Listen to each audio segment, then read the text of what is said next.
Welcome children, continuity of the lesson. Evans tries an O level by Colin Dexter. Children, yesterday I described Evans' condition when he entered his room. He stood frozen to the spot as if he had seen the Gorgon. Sitting on the narrow bed was the very last man in the world that Evans had expected or wanted to see.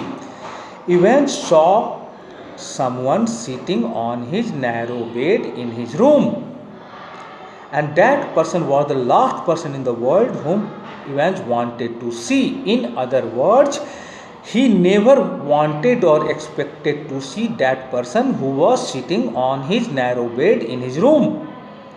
"It's not worth trying anything," said the governor. Your guess is right, children. The governor was sitting on the narrow bed in Evans the criminal's room. He was warning him.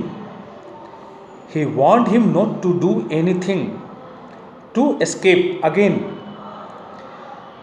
The governor used his warning quietly, without any agitation in his voice, or calmly, as Evans' eyes darted desperately around the room.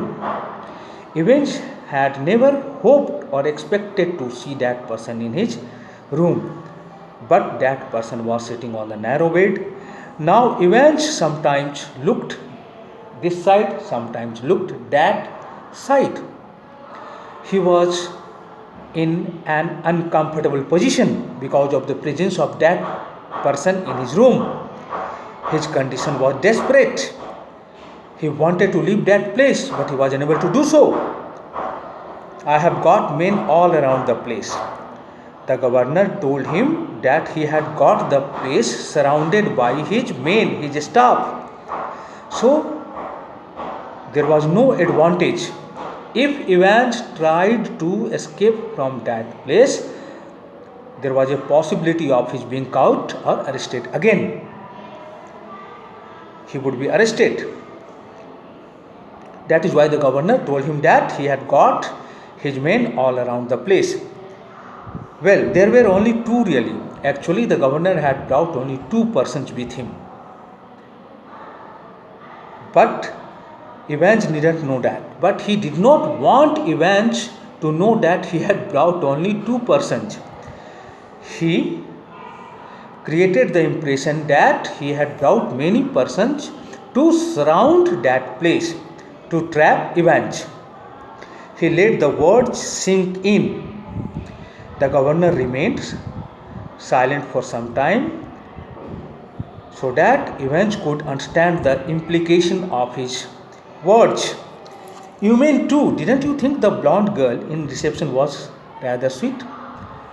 The governor told Evans that he was taking the help of women also to trap Evans. He mentioned the blonde girl in reception, who, according to the governor, was a sweet-natured woman. In other words, he wanted to say that the blonde girl sitting at the reception counter was his staff. Blonde means what? Pale gold in color. It is related to someone's hair, pale gold in color. Evans was visibly shaken, visibly in a way that is easily seen. It was clear that Evans was shocked. Second, he sat down slowly in the only chair the small room could offer.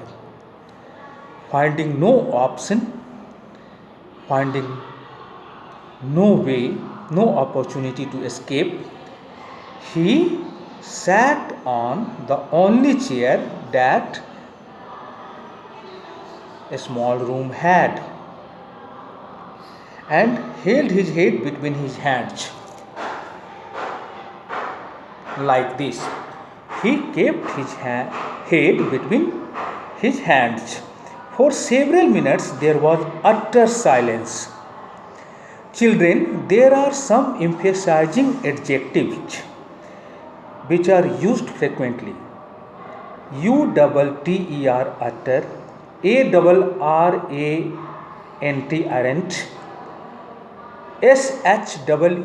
SHEER, and STARK, stark. These are emphasizing adjectives. The meaning of all these words is complete. These words are used before nouns. For example, if you say he is an arrantful, he is an utterful, complete. So remember, utter, arrant, stark, and sheer, these are emphasizing adjectives used before nouns to emphasize the qualities mentioned after them, negative qualities or positive qualities. For several minutes there was utter silence. For several minutes neither the governor spoke nor Evans the criminal spoke. There was complete silence. Finally he spoke.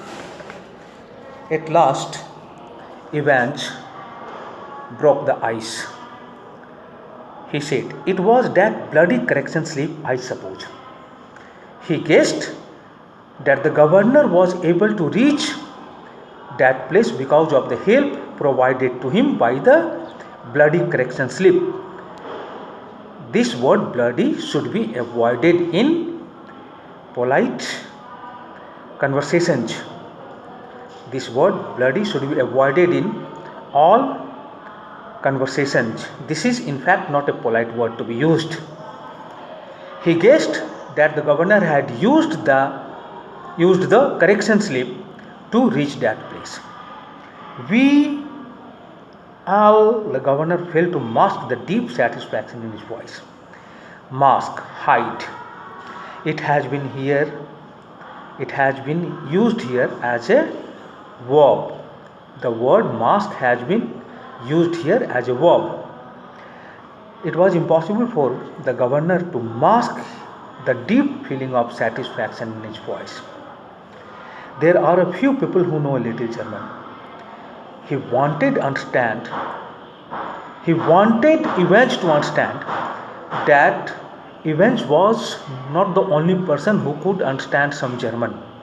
There were other persons also who were able to understand anything written in that language. He wanted to say that he had gone through the German question paper and had taken help from that German question paper to reach that place. Slowly, very slowly, Evans relaxed. Now Evans seemed to be in a comfortable position. He was beaten. He thought he was defeated. And he knew it. He thought now there was no escape. He sat up at last and managed to smile ruefully with repentance, regret. Now Evans sat up at last and managed to smile with repentance. His smile was suggestive of his repentance. It wasn't really a mistake. He wanted the governor to understand that that was not really a mistake. You see, we hadn't been able to fix up any hotel, but we could have worked that some other way.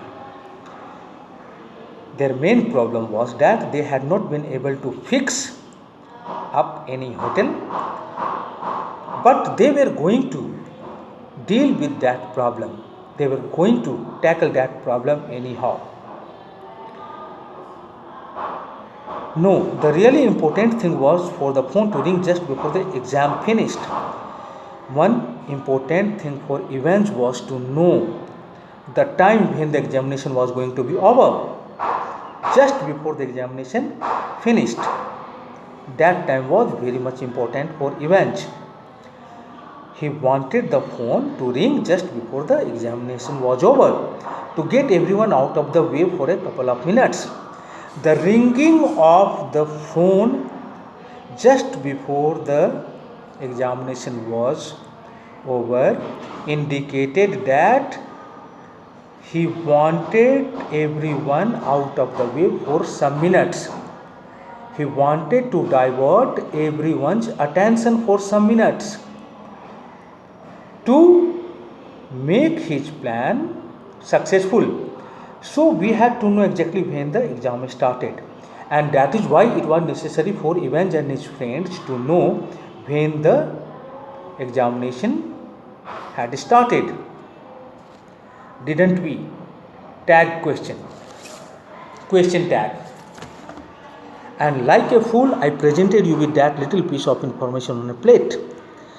If you present someone with something on a plate, you give that person that much needed information or something very easily, quickly, immediately, without thinking about the results. The governor confessed that he had acted like a fool and provided Evans that little piece of information very easily, which he provided him with that piece of information which Evans needed. Thank you, children.